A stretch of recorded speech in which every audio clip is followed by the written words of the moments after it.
Well, if that changes, let me know. So this is somewhat, this question isn't really complete. I mean, there's a graph that isn't given here. So what it could be, I can just come up with an example unless you have a graph. Wait, I didn't even know it was cumulative. No. Well, it could be a good thing.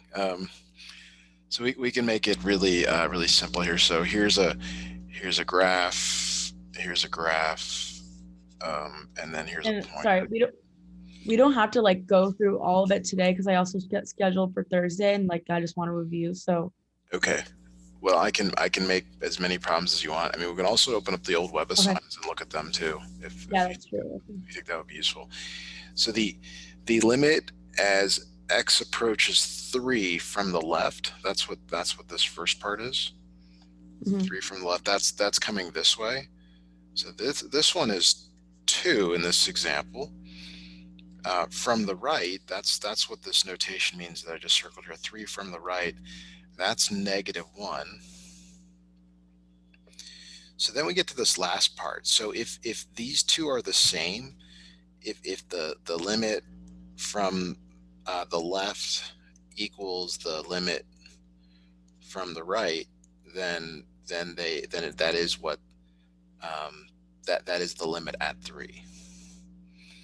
But that's not the case in this graph that I've shown you here. So it doesn't actually work out. This does not exist because they're not the same numbers. Mhm.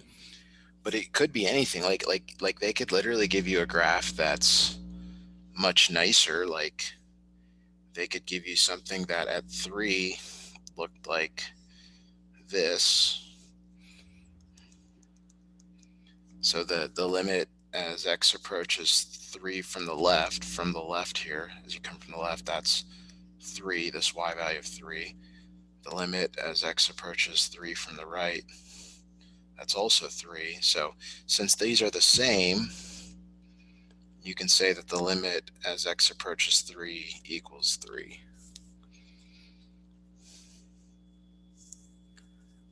Any follow-up to that?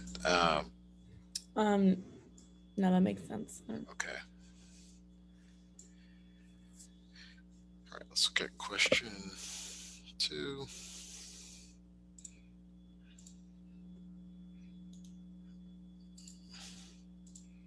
Okay, so again, given some graph, is the function continuous, why or why not? And it's like an example, I guess, could be, so this one's at 1. Okay, so let me draw another graph here. I'll just make something up again. Do it right there. Not do that.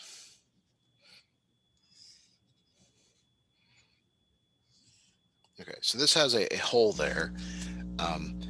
This is at 1. So the limit as x approaches 1 from the left here is 2. It's that value right there. Even though it doesn't exist, it's still okay. The limit as x approaches 1 from the right is also 2, but, and this is a big but, the functional value at 1 does not exist. Like there's nothing there. Or let's just say it's up here. Alternatively, it could be that f of 1 equals another number, like in this case it equals 5, which is it's not the same as these two numbers. So since it's not the same, it's not continuous. So these three things, this has to be true, this has to be true, and the functional value, they all have to produce the same value for it to be continuous. So maybe it's better if I just show you one that is continuous to be clear on what that means. Yeah. So like at 1 here, let's just, so let's say the graph does this, and the graph does that. Oops, I'm sorry, I did completely the wrong value there. Actually, let me make an easier change. Okay, so let's say it's that. So here, the limit as x approaches 1 from the left is 3. It's this y value. the limit as x approaches 1 from the right here is also 3. And the function itself, this is f of x, the function at 1 is 3. So since these numbers are all the same, then it's continuous. Mhm. So the only kind of weird example you might see would be something perhaps like this, where it's, I'll just do it, let's see, it's maybe a v, I don't know, something like that. So this one, the limit as x approaches 1 from the left again, its y value is -2. The limit as x approaches 1 from the right is also -2. And f of 1 is -2. So these again, you get the same value all 3 times.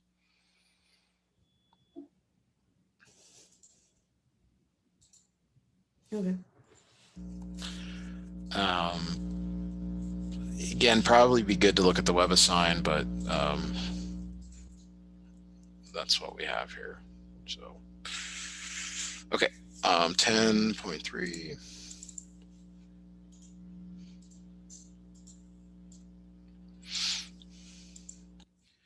Okay, so generally when you're finding the limit and they give you a function here like this, the first thing you do is you try evaluating at the number, whatever it is. So in this case, when you do that, it ends up being that the denominator is equal to 0, and the numerator, I guess the numerator for that matter, which is bad. Okay, so then the next thing is to use some algebra, specifically factoring, to try and simplify this thing here. So the top is a difference, it's a sum of cubes, and that's like one of those like things that you saw in college algebra or pre-calculus classes that if you don't remember how to do it, you totally stuck. So I'll just write it down here. A cubed plus b cubed equals a plus b, a squared minus ab plus b squared. If you get a reference sheet, it might be good to have that down. Mhm. So the numerator factors into the following. It factors into x plus 2. It's x cubed plus 8 is really 2 cubed. X squared minus 2x plus 4. The denominator factors into x plus 2, x plus 5. And it's not a surprise that those cancel because we're trying to find the limit as x approaches -2. So the fact that those go away, that's where you had the problem spot. So then the strategy is to try the number again, like just put -2 into this expression, and this time it will not evaluate to 0.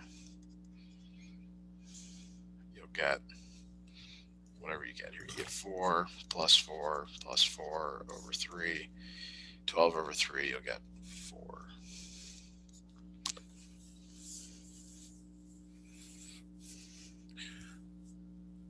So like this is a good time. Would it help for me to log into WebAssign, go to 10.3 and find a problem like this? No, just because like the first few problems I understand, like the first Okay. unit I got like a 95 on the test. So like these ones are pretty self-explanatory. Okay. But maybe towards the later ones, like I'll let you know, or like Okay. yeah. Okay. So 10.4, then do that next.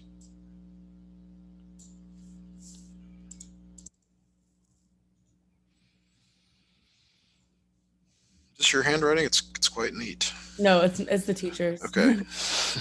Yeah, it's not mine. It's real good. Calculate the average rate of change on. Okay, so this one's got a lot of. It's really. This is part A, part B, part C, and so on. Yeah. So for part A, they're saying A is 6, H is 0.1. So your interval goes from 6, comma 6 plus 0.1, which we know is 6 to 6.1. Do you know the average rate of change formula, the ARC?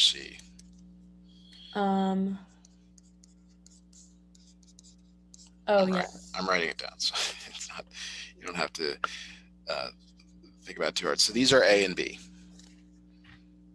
Okay, and your function is right there. That's your f of x. So it's essentially that you're finding f of 6.1, which however we find that. So that's, what is it, 1 over 6.1. F of 6 is 1 over 6. And so the average rate of change you get, and this is a calculator, it's totally a calculator operation. 1 over 6.1 minus 1 over 6 over 6.1 minus 6. So are you comfortable putting that into your calculator?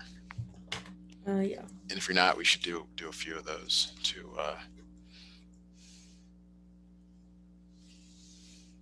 Isn't it like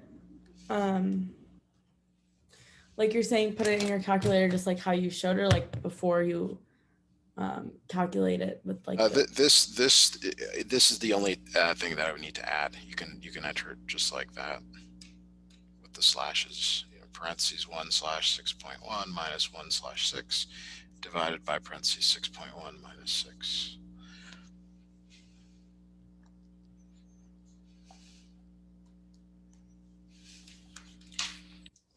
negative 0.027.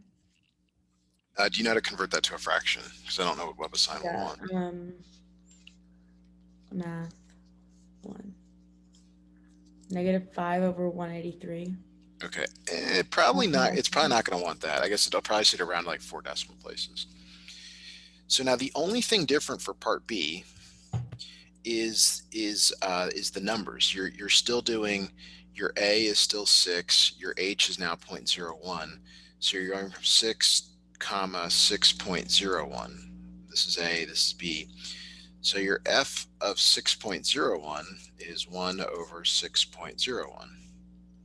Your F of 6 is 1 over 6. So your ARC is 1 over 6.01 minus 1 over 6 all over 6.01 minus 6. And just kind of to simplify this, the bottom is always H. Like 6.01 minus 6 always reduces to H. So, why is it 1 over? Because that's the function. That's the function that's given. Oh, okay. Up here. This could literally be anything. Like f of x could be, x squared plus 5x minus 2. It could be anything. Yep. But you're essentially getting 4 numbers: f of b, f of a, b, and a. B and a are given. F of b you have to calculate. F of a you have to calculate, and then you just put those into this slope formula. It's essentially a slope formula.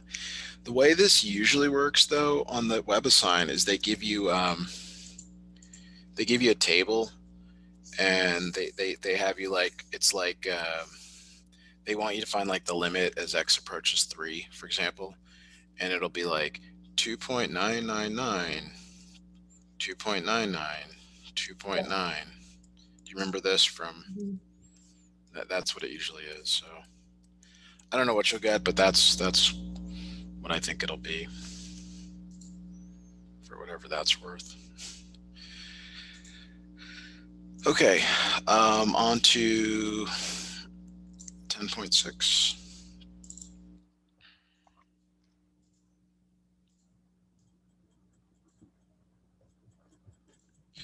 Okay, find the equation of the tangent line. So for the tangent line, you need a point and a slope. So we need a point and a slope. The point comes from the given x value. This should really say x equals 6. So you're going to put 6 into this equation and find the y value. So that's 42 minus 7, so that's 35. So you have a point now. Your point is 6 comma 35. The slope you get from taking the derivative. So we need to find f prime of x what is that for this function up here, x squared minus 7? Like, Like you're just oh, using the power rule, just yeah. the power rule. Oh, So okay, that's power rule there. And then the slope you have to evaluate at that point that you just used earlier, 6, the x coordinate, 2 times 6, so that equals 12. So your slope is 12, and then really all you're doing is you're putting those into this equation. You know, the slope goes here, the x value goes there, the other value goes there. So you end up getting y minus 35 equals 12 times x minus 12. I'm sorry, minus 6.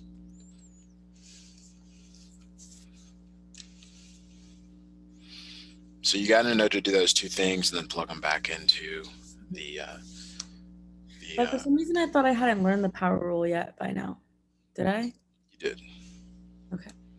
It's one of the most basic derivatives that you would learn. So we'll just briefly review that. Derivative No, I power know. rule. I'm saying I know the power rule, but I just Oh. hadn't learned it by 10.6. Oh. Like, was I? But what do you have to Oh. use it? So here's what you might have used the definition of the derivative. And what that is, it's the limit as h goes to 0, f of x plus h minus f of x all over h. And the way you would have done this is you would have found out what is x plus h squared minus 7 minus x squared minus 7 all over h. And you would have taken the limit as h goes to 0.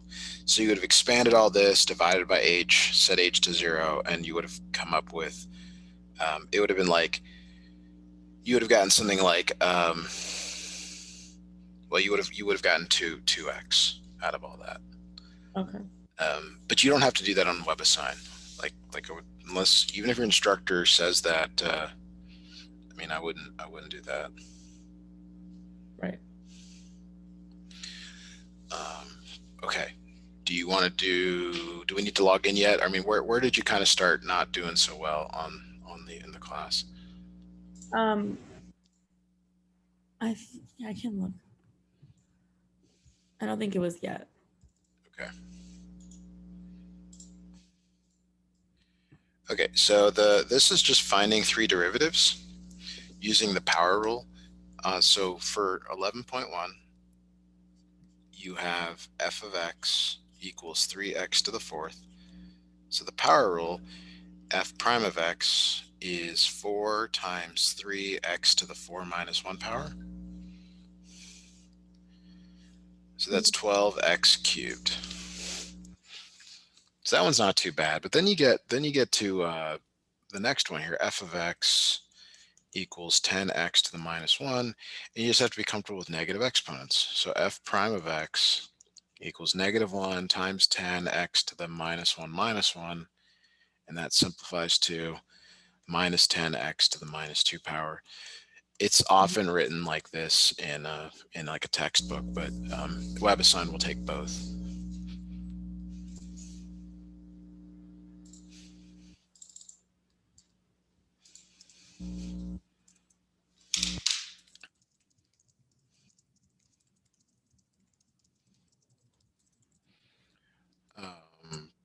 Okay, last one. So our last one here on that, f of x equals 8x to the fourth plus 8x cubed minus 2. Do you mind trying this one just to see where you're at on this? Okay.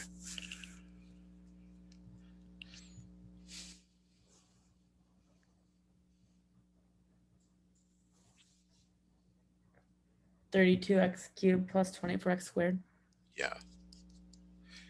The more I look at this review that you provided me, like it's lacking basically everything that you and I covered since in the last 2 or 3 weeks. Like there's no integrals, there's no surplus. Well, did I send you two? Did you see the second one? Oh, there it is. I thought that was the solutions or something. Okay, yeah.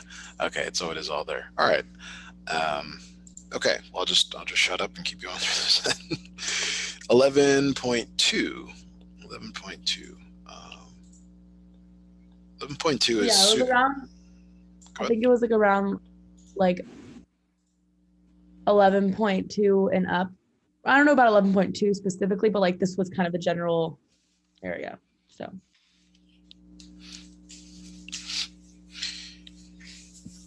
the word marginal here, marginal means derivative. And it shouldn't be too surprising because you're in the derivative chapter. So when it says find the marginal cost, it's saying, what is C prime of X? Well, I mean, C of X is 7X. So C prime of X is just 7. Marginal revenue. Well, what is the revenue function of X? It's 9X minus 0.001X squared. R prime of X equals 9 minus 0.002X. Okay. Now, what is revenue, or do you recall that? well, I'm sorry. What is profit? Sorry. profit, it's like what you're making out of it. Yeah. So profit is revenue minus cost. Okay. So sometimes some people just say P of X. P can stand for price, but we can put a little PR there. So PR prime of X is equal to R prime of X minus C prime of X. So you're just taking those things that you already found, like R prime of X is 9 minus 0.002X, and you're subtracting C prime of X. And if you wanted to, you could simplify this to 2 minus 0.002X. Mm-hmm. And that's all it's looking for. Usually it goes on and asks like what price maximizes profit, and this doesn't ask for that. So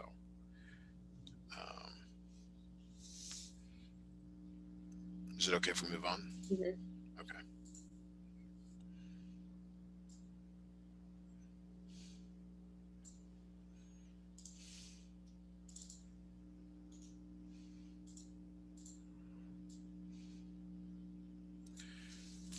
Okay, so there's really two questions in this. This is A and this is B. Question A is a product rule question, and question B is a quotient rule question. So you've got to be comfortable with both. So the product rule says if you have U times V, the derivative is first times the derivative of second plus the second times the derivative of the first. Mm-hmm. So in this case, U is x squared and V is e to the x, and then U prime is 2x, V prime is e to the x, and it's just a matter of matching them together. So your U V prime is x squared e to the x plus V or U prime V 2x e to the x. Mm-hmm. So that's it for that. Yeah. Okay. For part B, it's the quotient rule. Quotient rule U over V. The derivative of that is bottom times the derivative of top minus the top times the derivative of the bottom over the bottom squared. I always remember it with words. If you've got a reference sheet, just use that. But because I know you're probably not going to take any more classes beyond this to use calculus, but you've got to be able to remember this because it's easy to get the wrong order, and WebAssign doesn't get partial credit. I have to take another math next semester. I think Oh it's yeah, so business. they cover they cover partial derivatives in the beginning of it. And it's kind of intense depending on if they do it in the beginning. So you actually do reuse this, but the rest of the class is on other things like probability matrices. It's not that bad. It's all stuff you've seen, but that first part will be pretty rigorous. Mm-hmm. So in this problem, your U is 2x plus 4. That's the numerator. Your V is 3x minus 1. So your du, oops, I should say U prime is 2, V prime is 3. Sometimes they want you to simplify this, but WebAssign is great. They're like, we don't care, just submit the information, and you're just putting stuff into the formula there on the top left. So your f prime of x here is 3x minus 1 times 2 minus 2x plus 4 times 3 all over 3x minus 1 squared. WebAssign will accept that. You don't have to simplify it. You can. I mean, if you're using an online calculator, it'll give you the simplified version. Um,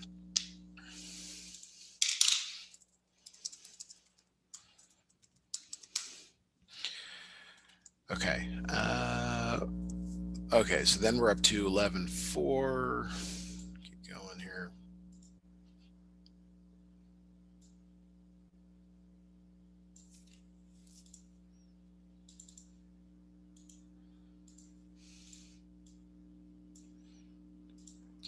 Okay, so these problems are using the chain rule.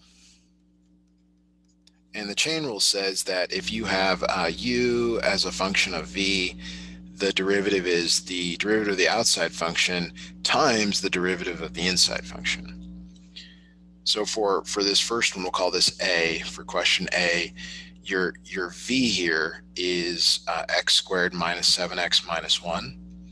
And your u of v is really this v to the minus 9. Basically, it's the outside function is usually like the exponent, or it could be, well, you don't use trig functions, but it's usually the exponent in these types of problems. So you're essentially taking the derivative of something to the minus 9 power, and then you're multiplying it by the derivative of v, which is 2x minus 7.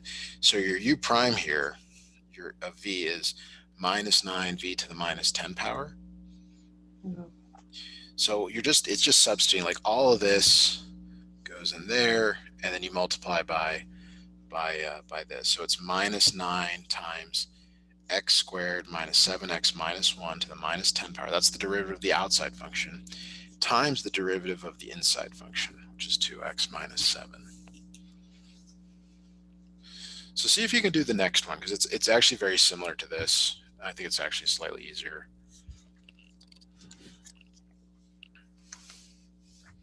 Okay. Do you mind scrolling up, because I don't have it pulled up? Absolutely. Right there.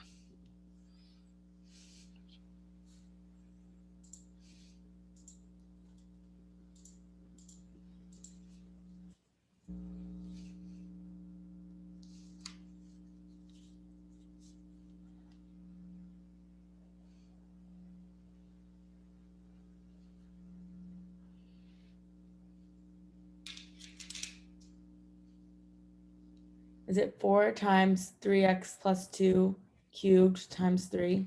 Yes.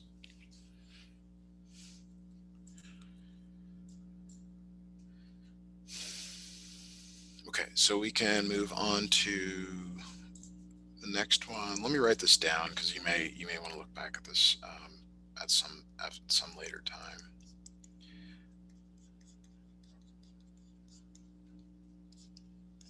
Okay, so we're up to 15.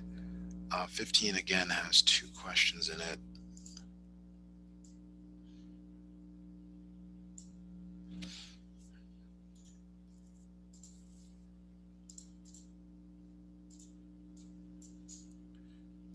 All right. Right. So the first one is A. They want you to find the derivative of this. Did you do any logarithmic differentiation? Yeah. Okay. So like when I say that, here's what I mean by that. This can be this top thing can be changed into 9x plus 1 minus natural log 7x minus 2. Mm-hmm. That's just using a property of logarithms. Yeah. So the derivative of a logarithm is you do 1 over whatever's inside, and you multiply by the derivative of the inside. So the derivative of the inside is 9. The derivative is 1 over whatever's inside times the derivative of the inside, which in this case is 7. So you could certainly rewrite it like this: 9x plus 1 minus 7 over 7x minus 2.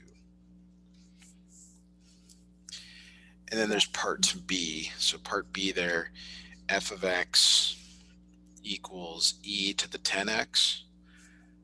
The derivative of this, the derivative of e is always itself. So it's exactly itself. Then you multiply it by the derivative of the inside function here. The derivative of the inside function is 10. That's just power rule. So it's 10 e to the 10x if you wanted to simplify that and make it look nice and tidy. All right, so 11.6 is this is definitely a section that a lot of students struggle with. This one is not particularly difficult, but I also don't know how many challenging ones you got on this. Mhm. When you have both x and y, which is what you have here, both x and y, you have to remember that y is a function of x. And why does that matter? Well, the derivative of y, when you're taking the derivative of y, you have to write either y prime, which is what I prefer, or dy dx. Whereas the derivative of x is just 1. I prefer y prime too. Yeah. So, but just it like this is a very different problem than any of them that we have done. So, I it's like it feels like it's a total diversion from what you've already done, but it's really not. The derivative of 4x squared, it only contains an x. So you don't have to do any of that stuff. It's just the same old 8x, okay? Minus. Now, if you look at just y squared, what is the derivative of y squared if it were really x squared? It would be 2x, but it's 2y, okay? The y, though, is a function of x, so you have to write y prime to go with it. Right. And the derivative of 3 is 0. Yeah. Then you now have to solve for y prime. And that's just a matter of moving things around. It becomes 4x over y when you're done manipulating it.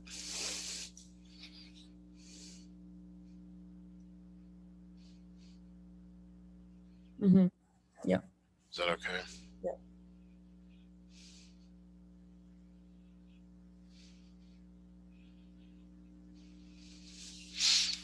All right.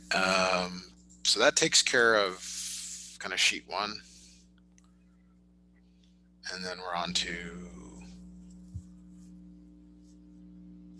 12.1. Is that right? Mm-hmm. Okay.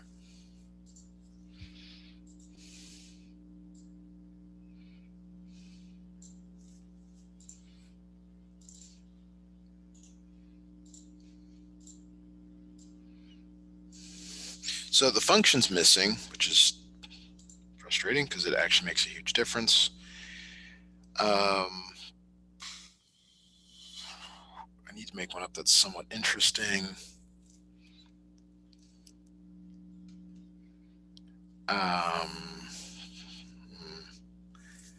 Can we look at your WebAssign for this? Yeah. Okay. Will you send me in the chat your login, please? Oops. Okay, so let me switch to,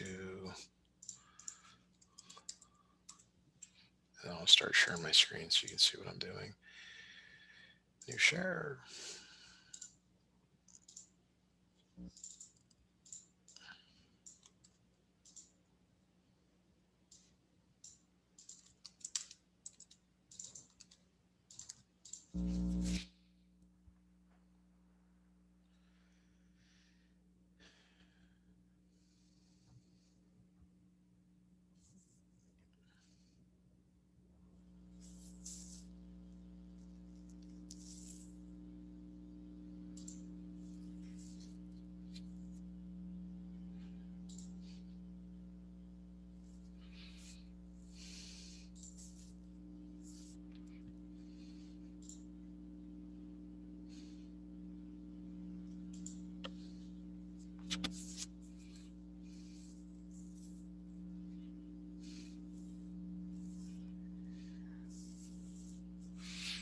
Like it kind of looks like it's going to be this one.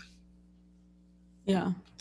So like that's why I said if like I would go in and find the ones that were exactly like this and then practice other ones. But if it's okay with you, I'd like to use this as an example. Yeah. To work through again. So I'm just going to grab it and then I'm going to, so we'll just say this was number 4 on 12.1 WebAssign. Okay, I'm going to change my screen sharing.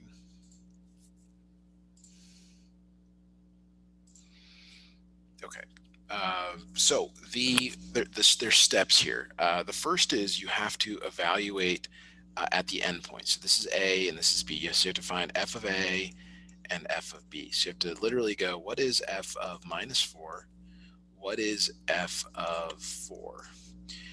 And you actually already did this, so I'm just going to grab these numbers from the WebAssign, okay? Now, we don't know whether those are the mins, the max, absolute, relative. All we just know is those are the two endpoints. So the next thing you do is you have to take a derivative. Mhm. So let's take a derivative. So the derivative is 12x squared minus 48, and you set that equal to 0. We'll factor out a 12, so you get x squared minus 4. You end up getting 12 times x minus 2, x plus 2. So you get, these are critical points, and you have to check that they're between the window. So your window is from minus 4 to 4. Let's say it was like from 0 to 4, which probably won't be the case, but you would exclude the one that isn't there.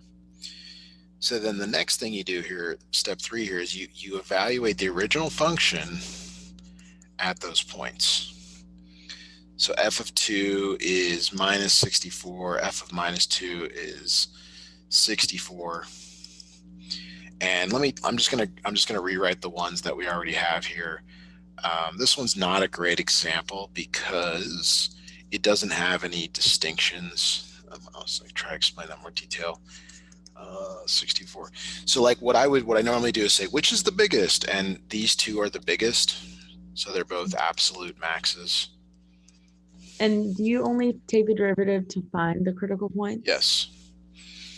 There's something more to that. Like is there a follow-up to that, or is it? No, I'll just make. Okay. Okay. Just making sure. Okay, and then I'd say, what's the smallest? Well, they're both the smallest, so they're both the absolute minimum. Okay. But the way it would normally work is like this is 10, and this is minus 30, and this is 14, and this is 5. So this would be like the min, absolute min. This would be the absolute max. So why is like -2 absolute max? Because they're both at 64. Yeah, it's the y values that you use to make the decision on.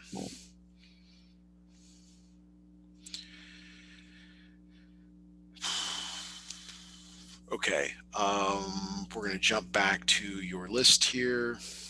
12.2.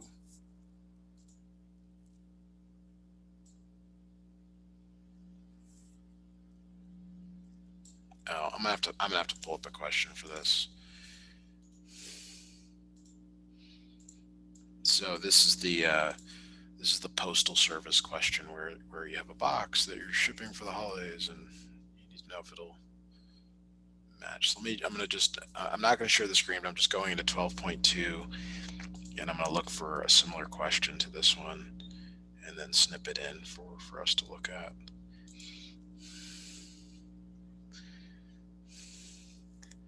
And where is it? Oh, there it is. Okay. So the thing is, like, almost all of these are available online, but I guess if you got to show work, that's kind of where we're at on this. So let me get it here. So it's number 7. It's number 7, and I think it's number 7. Let's just snip this in. You can see if you agree with A.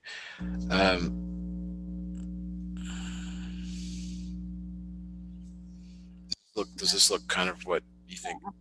Okay. I thought I knew how to do them, and then on the test I like could not figure it out. Yeah, they're tough. So, I mean, these are the absolute toughest parts of this class. So, you have to draw a picture. Well, you don't have to, but it's helpful to do this. It says the height equals its width.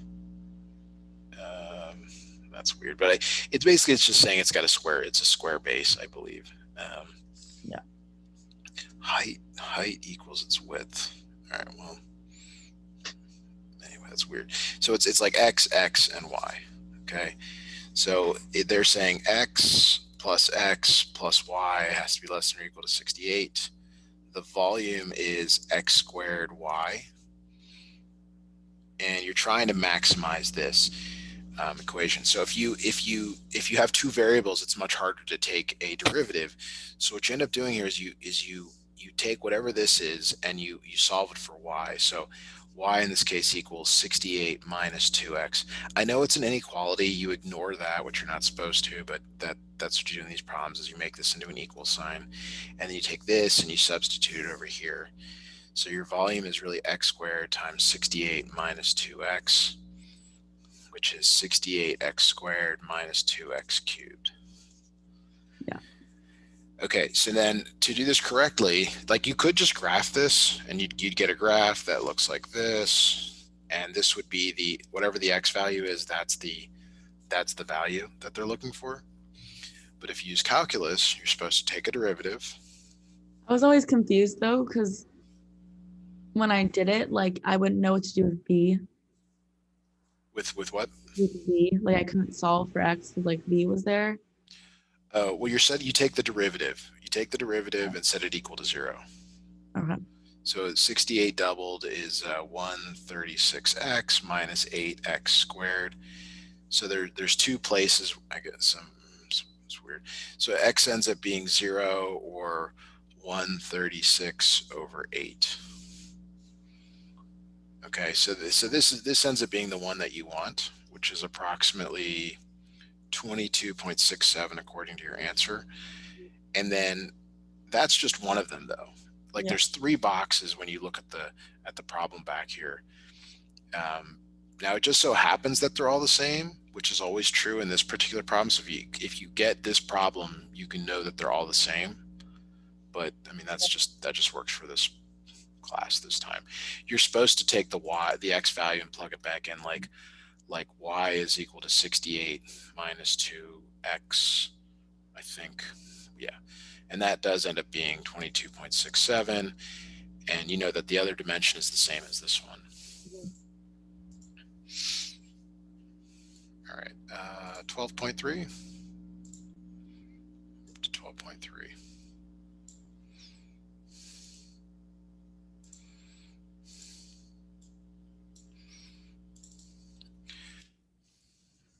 Stuff. Okay, it says this means the second derivative. Oh yeah.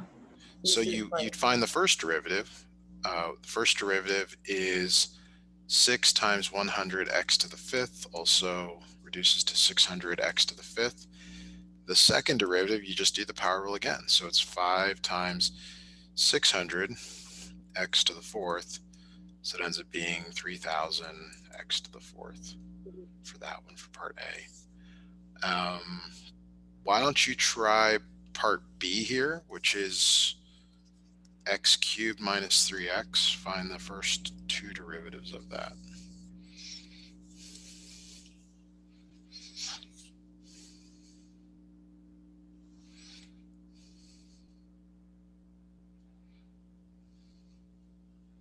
The first one is 3x squared minus 3, and the second one's 6x.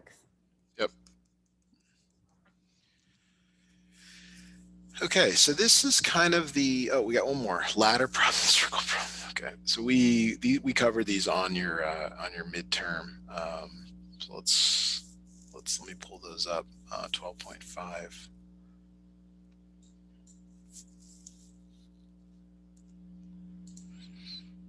Just going back into the WebAssign, going to click on 12.5, find the circle and the ladder problems. Do you have access to the most recent test that we did? If you do that, I mean, they'd probably be very similar to that. Yeah. I'm not sure. I can ask him, but. All right. So here's the ladder problem.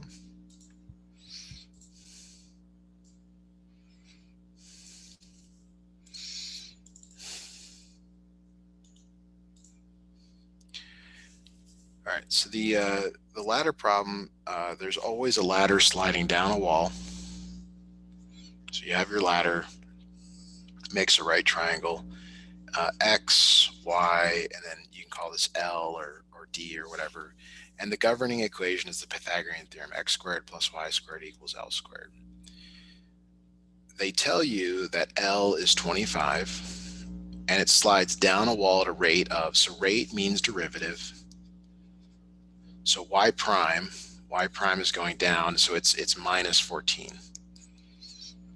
If it were going up, which it would be weird because it'd be sliding into the wall, but that's why it's negative, because it's going down. When the top of the ladder is 15 feet from the ground, so they're telling you then that y is 15. That's this value. How fast is the base of the ladder sliding away from the wall? So you're trying to find x prime in this. So there's really like two pictures here. Sorry, I probably went too quickly. There's really two pictures. You have a 25-foot ladder and it's 15 feet from the top of the wall. And then you've got the fact that the ladder is moving down and to the right. So there's like the length triangle, and this is the derivative triangle, if you will. We can find x using the Pythagorean theorem. It ends up being 20. Okay, that's just using the good old Pythagorean theorem, x squared plus y squared equals L squared.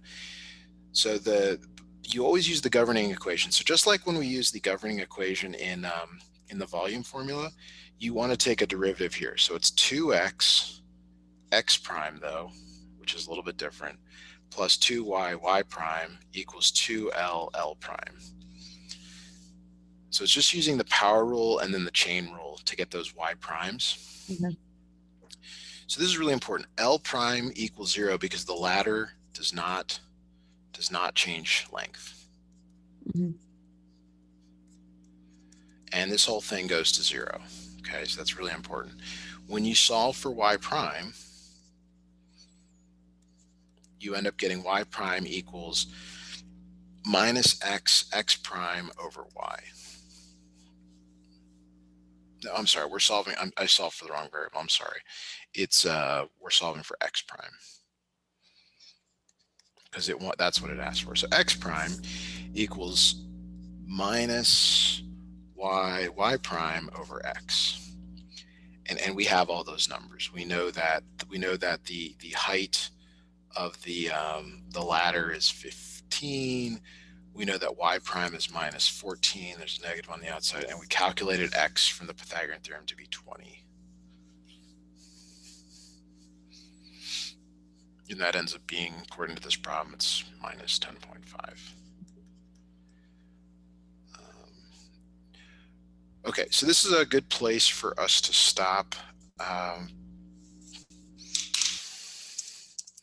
I'll send you the notes and the screen recording here shortly. If you have time, I would definitely recommend going in and doing the WebAssign problems that are synced up with these. Well, when you say like utilize you for the final, like how, like I don't know, like I just don't understand because I feel like there's no way, like if it's like what, because I have to have my camera on. People have found a lot of workarounds. I mean, people hook up second monitors and they have a friend help. People find ways to do it. Yeah. Do people ever post the test? Do what? Do people ever like post the exam questions? Since it's due. Well, yeah, actually, so that's kind of a funny part of it. They will post the problems in the middle of the exam sometimes. So you can find them online sometimes, but these are all online. Like all of these questions are online, but they may not be the same numbers either. Right. If you have access to Chegg, you could probably get a 70% just finding the matching ones on Chegg. But I just think there's multiple choice at least, but it's not. Okay. Because WebAssign, it's either you're right or you're wrong. Like. Yep. You could enter it wrong, and yeah. So, if you want to find a way to do that, I mean, I'll help. Doesn't matter to me, but just let me know how I can help you, and we'll talk on Thursday. Okay. Thank you. You're welcome. Have a good night. Bye now.